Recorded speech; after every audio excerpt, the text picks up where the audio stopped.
Angel Reese says WNBA players could go on strike over salary and benefits. Career you choose, you should probably look at what the career earnings are of going into that field. What I'll also say is this: every single one of you WNBA players, you better pray that Caitlin Clark doesn't get injured, because she's keeping your league afloat. Angel Reese made waves, though not the kind she likely intended, when she boldly proclaimed, "If we don't get paid what we deserve, we'll sit out." It was a headline-grabbing statement that instantly ignited social media, but the storm that followed wasn't in her favor.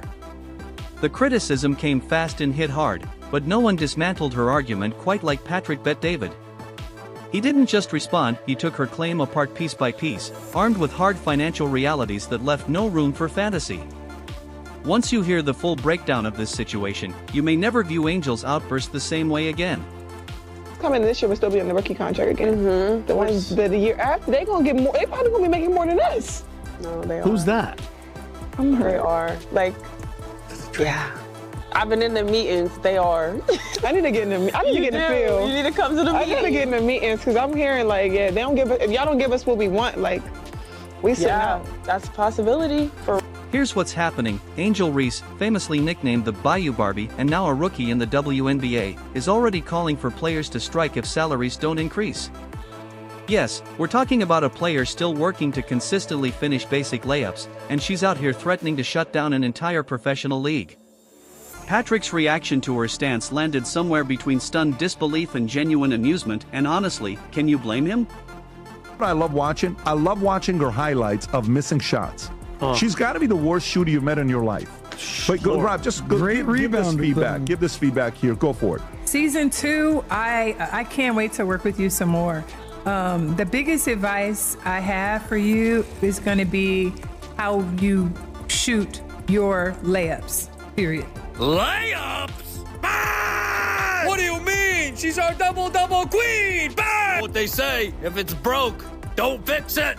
Bang! Teaching Angel Reese to make a layup is like teaching an old dog a new trick. It ain't gonna work! Bang! Hey, welcome to McDonald's. What can I get you? Have the Angel Reese McBang! Angel revealed she's earning around $74,000 in her first WNBA season and complained that it's not enough to comfortably afford rent in Chicago. Now, let's be real, $74,000 is a solid starting salary for most people. But Angel? She's talking like she's struggling to scrape together rent money from couch cushions. The kicker? This is the same Angel Reese who raked in nearly $1.8 million at LSU through endorsement deals with Reebok, PlayStation, McDonald's, and a long list of other brands that apparently mistook Instagram captions for basketball skill sets. Paid possibility. Reese has been vocal about her low WNBA salary, revealing her $74,000 a year salary doesn't cover rent, stating on Instagram Live, "I just hope you know that the WNBA doesn't pay my bills at all. I don't even think they pay one of my bills. Reese's financial struggles stem from WNBA salary not matching her past earnings, as her NIL valuation at LSU was $1.8 million, bolstered by deals with Reebok, PlayStation, McDonald's, and Coach, while a 4-year rookie deal was $324,000 with $74,000 due next season." I hope y'all know the WNBA don't pay my bills at all. I don't even think that pays one of my bills. I'm gonna do the math real quick. It might cover that. Yeah, it definitely covers that. What is I don't even know my salary. Reese is now under a 4-year rookie contract worth about $324,000, around $81,000 per year. That's less than 5% of what she earned as a college influencer. No wonder she once famously said, "Hating pays the bills." It's no secret, her social media stories make her more money than her stat sheets. At this rate, the WNBA might want to start billing her for backboard maintenance with how many bricks she's laying. Caitlin Clark is out here shaping the future of women's basketball, while Angel seems more focused on building a brand off hot takes and record-setting bricklaying. Basketball sustained her, especially since the WNBA's $200 million revenue last season only allocated 9.3% to salaries, unlike the NBA's 50% share of the $5.3 billion in 2023. Adam, thoughts? No, my rent is more than that. It's $8,000. I'm living beyond my means. Patrick wasn't shocked because Angel Reese is actually struggling. Let's face it, with all her sponsorship cash, she's financially set. What left him stunned was the sheer nerve it took to demand more money from a league that, newsflash, isn't even profitable. He broke it down in simple terms. In the real world, when a company is hemorrhaging money year after year, they don't start handing out raises, they start handing out pink slips. That's when Adam Sosnick stepped in to pile on the financial facts, and that's where things got really interesting. This is the greatest Angel Reese layup you'll ever see. Here we go with the dump off, ba-da-dum-bum-bum. I'm loving it. Burn! Oh, she getting jiggy with it. Look at that, crisscross, zigging-zagging through the lane. Giddy up, yeehaw! Burn! Now I heard she's ambidextrous. That makes sense, cause she's equally doggy doo-doo with the right and left-handed layup. Burn! Professional basketball player needing to work on her layups is like a fish needing to learn how to breathe underwater. It doesn't make sense. Reese's Puffs! Burn! Adam pointed out a critical difference. Yes, players in the MLB, NBA, NHL, and NFL have all staged strikes, but those leagues were multi-billion-dollar businesses when it happened. Angel Reese is acting like the WNBA is Apple when, in reality, it's more like your cousin's side hustle food truck, barely staying afloat while handing out free samples to stay relevant. NBA and what's her name? Angel Reese. Do it. I fully support your right to strike. So other sports have done it. So other major sports have done it. Here's a quick list for you, PBD. I put this together. Biggest sports strikes in history. 1994, the MLB strike. It was the first time that the World Series was canceled. I remember.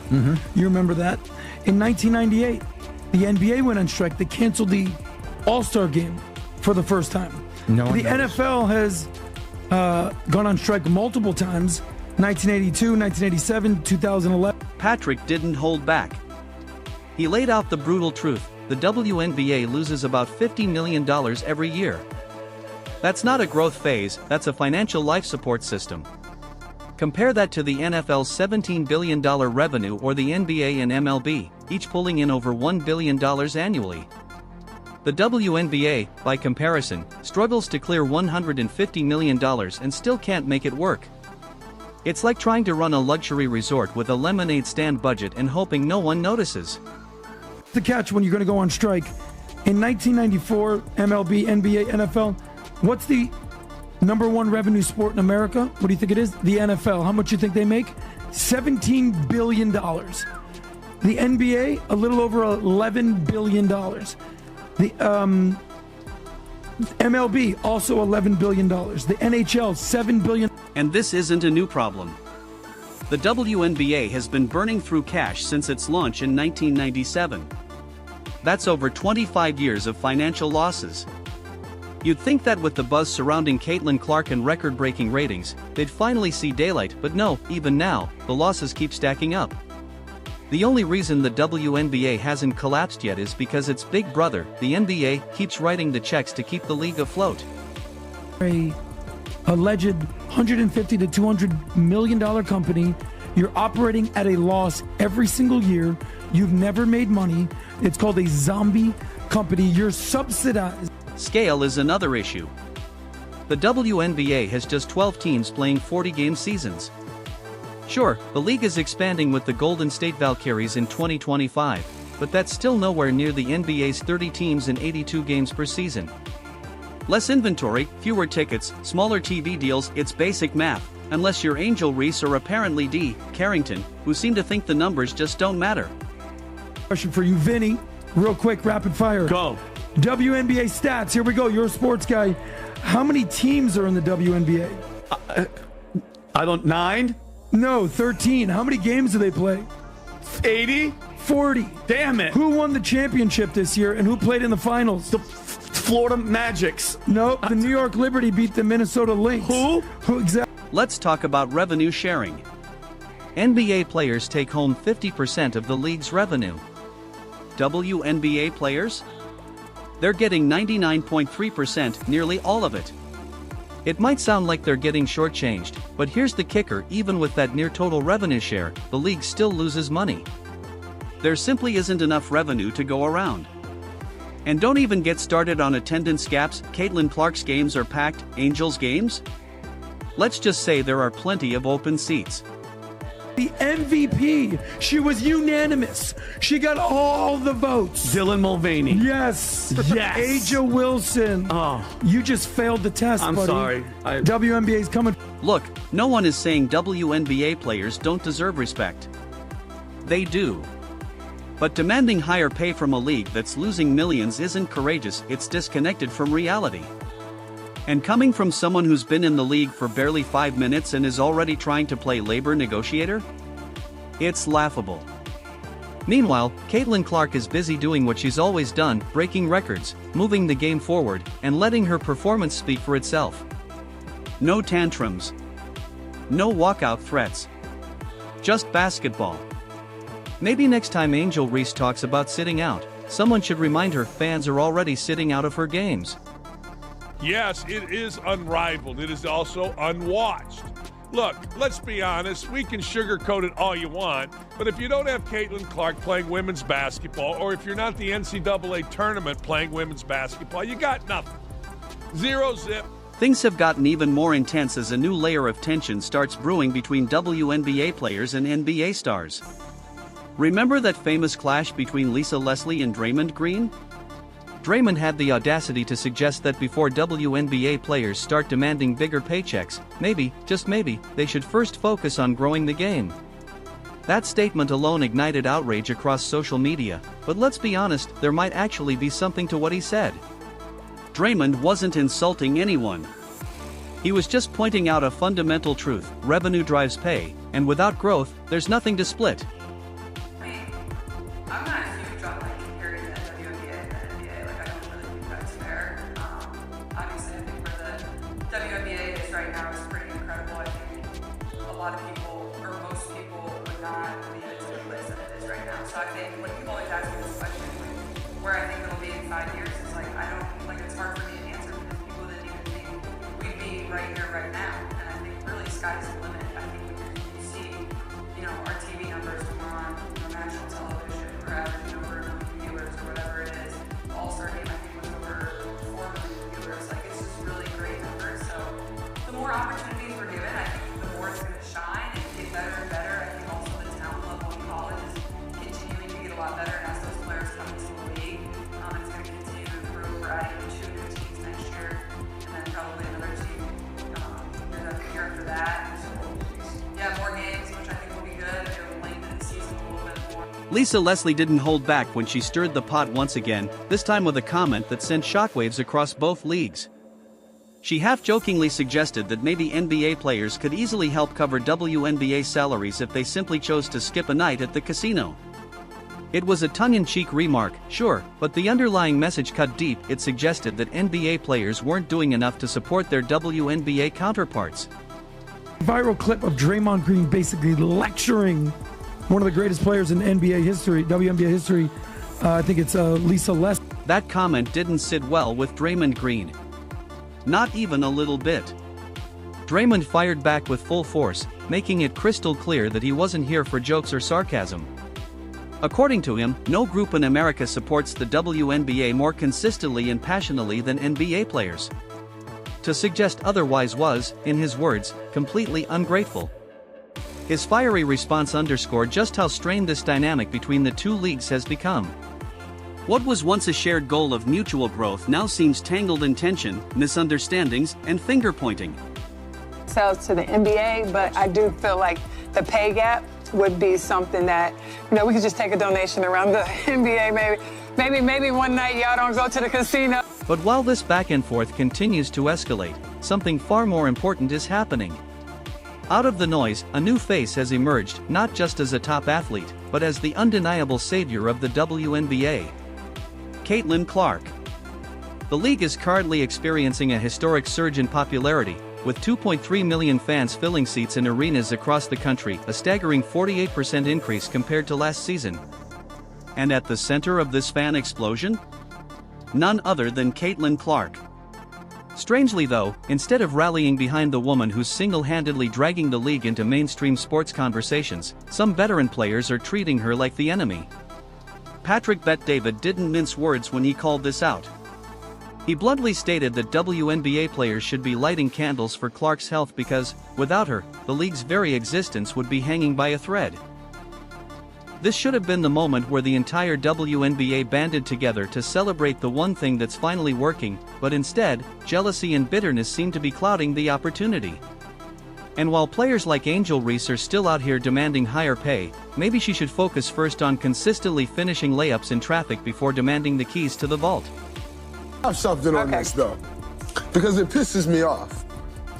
It pisses me off because I don't think there's anyone in America that supports the WNBA more than NBA players. 100%. The NBA players support the WNBA like the most. More than we probably support the NBA. Patrick delivered a reality check that was both hilarious and sobering.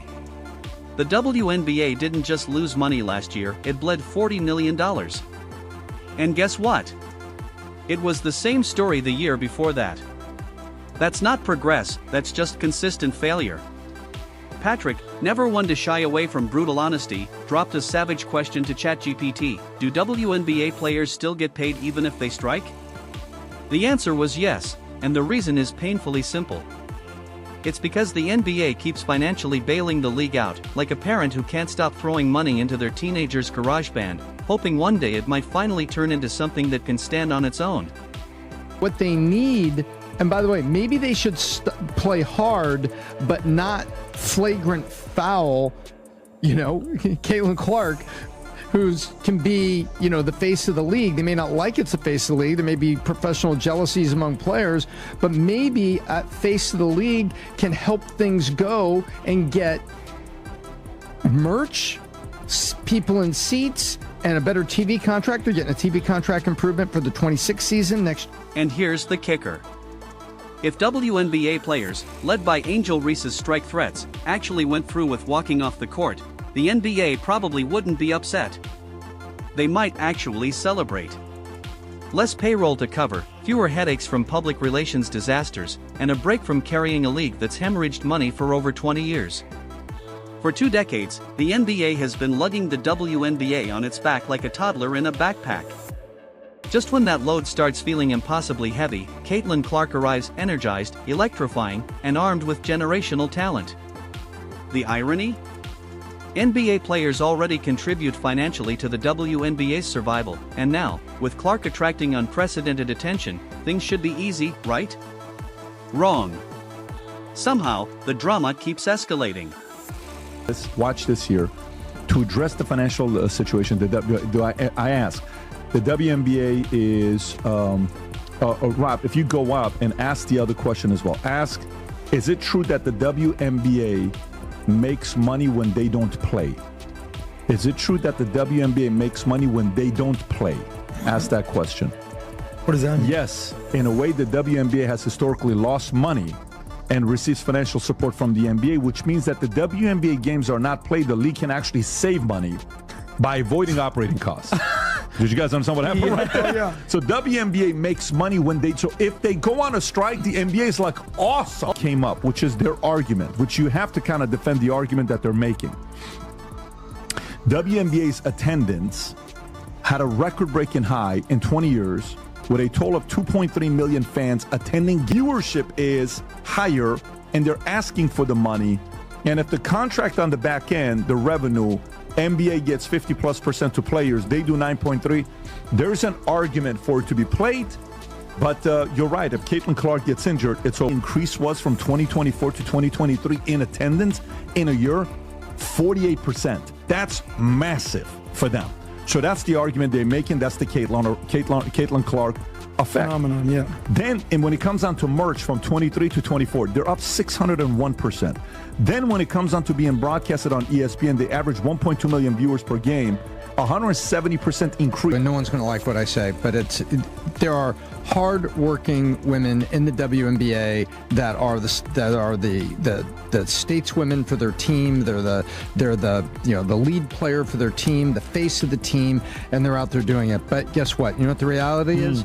Until the team makes a profit. And by the way, everything you talked about last year is tremendous progress, and it puts them closer to making a profit.